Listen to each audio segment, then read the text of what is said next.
Convertible debentures वगैरह होते हैं उसके बारे में डिस्कस करते हैं। इनका वैल्यूज़ दो तरीके से निकल सकता है। फर्स्ट अपना होता है एक तो इन्वेस्टमेंट वैल्यू या फिर स्ट्रेट वैल्यू या फंडामेंटल वैल्यू, जो कि सिंपली PVAF PVIF करके जो भी अपना कैश फ्लोज है उसका प्रेजेंट वैल्यू निकाल लेते हैं। ये अपना हो गया simple straight value, investment value और फंडामेंटल वैल्यू। दूसरी तरीके से इनका वैल्यू भी निकल सकता है जो कि कन्वर्जन वैल्यू या स्टॉक वैल्यू में निकालेंगे, उसमें निकलेगा। कन्वर्जन वैल्यू मतलब हो गया अपना number of shares per OCD, number of shares per OCD conversion ratio जो रहेगा। Number of shares per OCD मतलब जो जितना भी अपना एक टू OCD ऑप्शनली कन्वर्टेबल डिबेंचर के लिए जितना शेयर होता है उतना इनटू द शेयर प्राइस जो आज का रहेगा, जिस भी दिन का बात हो रहा है उस दिन पे, तो उतना अपना हो गया कन्वर्जन वैल्यू। एक हो गया अपना इन्वेस्टमेंट वैल्यू स्ट्रेट वैल्यू, एक हो गया कन्वर्जन वैल्यू स्टॉक वैल्यू। ठीक है, फ्लोर प्राइस ऑफ OCD होता है, इन दोनों में से जो भी हायर रहेगा जनरली अपना कन्वर्जन वैल्यू ज़्यादा रहता है अगर अपना मार्केट प्राइस ज़्यादा है तो, ज़रूरी नहीं है उल्टा भी हो सकता है। तो अपना फ्लोर प्राइस हो गया higher of the conversion value और इन्वेस्टमेंट वैल्यू। उसके बाद अपना आता है मार्केट कन्वर्जन प्राइस। तो मार्केट कन्वर्जन प्राइस कैसे निकलेगा, अपना प्राइस ऑफ द OCD मतलब जो अभी मार्केट में है प्राइस चल रहा है उतना divided by n, n is the conversion ratio. Market price, price of OCD, market price of OCD divided by n। And अपना कन्वर्जन प्राइस अकाउंटिंग के तरीके से निकलता है fair value divided by n। भाई अकाउंटिंग मतलब अपना हो गया इन्वेस्टमेंट वैल्यू का जो फेयर वैल्यू निकलता है उतना डिवाइडेड बाई n। एंड अपना कन्वर्जन मार्केट कन्वर्जन प्राइस जो रहेगा वो अपना हो जाएगा प्राइस ऑफ OCD जो मार्केट में प्राइस रहेगा डिवाइडेड बाई n। फिर आता है अपना premium over investment value. Premium over investment value मतलब क्या, कितना प्रीमियम है इन्वेस्टमेंट वैल्यू के ऊपर। प्रीमियम क्या चीज़ पे है, क्या चीज़ प्रीमियम पे है, प्रीमियम पे है अपना मार्केट प्राइस। तो मतलब क्या हो गया, प्राइस ऑफ OCD जो भी मार्केट प्राइस ऑफ OCD रहेगा माइनस जो अपना इनिशियल इन्वेस्टमेंट वैल्यू था divided by initial investment value into 100। तो मतलब कितना प्रीमियम पे हुआ over the investment value, premium over the investment value. अब अपना आता है परसेंटेज ऑफ डाउनसाइड रिस्क।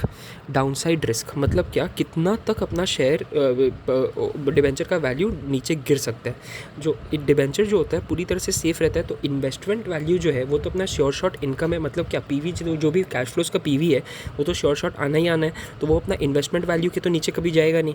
तो अपना कहाँ तक नीचे जा सकता है, जो अभी प्राइस है माइनस जो इन्वेस्टमेंट वैल्यू है उतना का डिफरेंस का ही नीचे जा सकता है। तो डाउन साइड उतना ही होगा, और वो रिस्क निकालने के लिए हम लोग बेस में ले लेते हैं अभी का प्राइस, मतलब अभी का प्राइस माइनस जो अपना इन्वेस्टमेंट वैल्यू है डिवाइडेड बाय अभी का प्राइस, मतलब price of OCD minus investment value divided by price of OCD into 100। देखो प्रीमियम ओवर इन्वेस्टमेंट वैल्यू में क्या था, price of OCD minus investment value divided by investment value. But अब आ रहा है percentage of downside risk. Downside कितना तक नीचे जा सकता है, up to investment value, because investment value अपना फिक्स्ड है, आना ही आना है, वो PV करके निकाला हुआ है। इसीलिए price of OCD minus investment value divided by price of OCD into 100।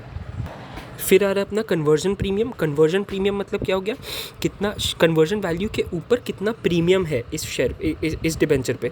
तो मतलब प्रीमियम क्या चीज़ का होगा, जो भी मार्केट प्राइस ऑफ डिबेंचर है, मतलब प्राइस ऑफ OCD का जो करंट प्राइस है माइनस जो कन्वर्जन वैल्यू है। कन्वर्जन वैल्यू कैसे निकला था, जो अपना share current share price into the into n मतलब क्या था अपना, जो अपना कन्वर्जन फैक्टर था, कन्वर्जन रेशियो, मतलब कितना शेयर मिलेगा पर डिबेंचर के लिए। तो मतलब शेयर का जो करंट मार्केट प्राइस है इक्विवेलेंट नंबर ऑफ शेयर्स का जो करंट मार्केट प्राइस है उसको हम लोग लेस कर रहे हैं current price of the debenture से। तो current price of debenture minus equivalent price of shares divided by n करते हैं, सो दैट अपने को पर शेयर के हिसाब से वैल्यू निकल जाए। अब आ रहा है अपना रेशियो ऑफ कन्वर्जन प्रीमियम या फिर प्रीमियम ओवर कन्वर्जन वैल्यू। जैसे पहले अपने था प्रीमियम ओवर इन्वेस्टमेंट वैल्यू, वैसे ही प्रीमियम ओवर कन्वर्जन वैल्यू, इसको रेशियो ऑफ कन्वर्जन प्रीमियम भी बोलते हैं। देखो खाली कन्वर्जन प्रीमियम अलग था अपना, और अब आया अपना रेशियो ऑफ कन्वर्जन प्रीमियम या फिर प्रीमियम ओवर कन्वर्जन वैल्यू। मतलब हो गया जो करंट मार्केट प्राइस है वो कन्वर्जन वैल्यू से कितना ज़्यादा है। करंट मार्केट प्राइस किसका, OCD का करंट मार्केट प्राइस अपने इक्विवेलेंट शेयर के मार्केट प्राइस से कितना ज़्यादा है इन परसेंटेज फॉर्म, और नीचे में अपने बेस में रहेगा कन्वर्जन वैल्यू, मतलब current market price of OCD minus the conversion price divided by the conversion price, या फिर कन्वर्जन वैल्यू बोल दो, इनटू 100। तो ये अपना प्रीमियम ओवर कन्वर्जन वैल्यू होगा, just like premium over investment value, premium over investment value. It is different from conversion premium. Conversion premium में ऊपर में अपना न्यूमरेटर में सेम था, डिनोमिनेटर में खाली एन आता था, मतलब उसका कन्वर्जन प्रीमियम में आता था अपना price of current price of OCD minus conversion value divided by n. N अपना क्या था, कन्वर्जन रेशियो था। बट अपना conversion premium over conversion value वो था खाली कन्वर्जन प्रीमियम, और अब है प्रीमियम ओवर कन्वर्जन वैल्यू आ रहा है। प्रीमियम ओवर कन्वर्जन वैल्यू मतलब क्या चीज़, प्रीमियम पे अपना प्राइस, करंट प्राइस, ओवर क्या, कन्वर्जन वैल्यू। तो करंट प्राइस मार्कस माइनस अपना conversion value divided bye conversion value into 100, simple percentage निकाल रहे हैं। नेक्स्ट अपना आया है फेवरेबल इनकम डिफरेंशियल। ये फेवरेबल इनकम डिफरेंशियल मतलब कितना ज़्यादा इनकम आ रहा है, डिफरेंशियल मतलब दूसरे से, मतलब किन दोनों के बीच में हो रहा है, अपना बॉन्ड एंड शेयर के बीच में हो रहा है। देखो पर बॉन्ड अगर हम लोग को फेवरेबल इनकम डिफरेंशियल निकालना है तो सिंपल है, coupon amount minus dividend amount from n shares. N अपना क्या था, जो अपना कन्वर्जन रेशियो था। तो मतलब कूपन अमाउंट मतलब अपना इनकम का अमाउंट कितना आ रहा है माइनस डिविडेंड अमाउंट, सारा अमाउंट में होता है एब्सोल्यूट टर्म्स में। Coupon amount minus dividend amount from n shares, अपना पर बॉन्ड के लिए निकला। बट यही अगर अपने पर शेयर के हिसाब से निकाल रहे हैं तो अपना होगा coupon amount minus dividend amount from n shares, वही सेम जो अपना पर बॉन्ड था, होल को डिवाइड कर देंगे एन से, कन्वर्जन रेशियो से। ये अपना आया क्या, favourable income differential per bond and per share. अब पे बैक पीरियड या ब्रेक इवन पीरियड, ब्रेक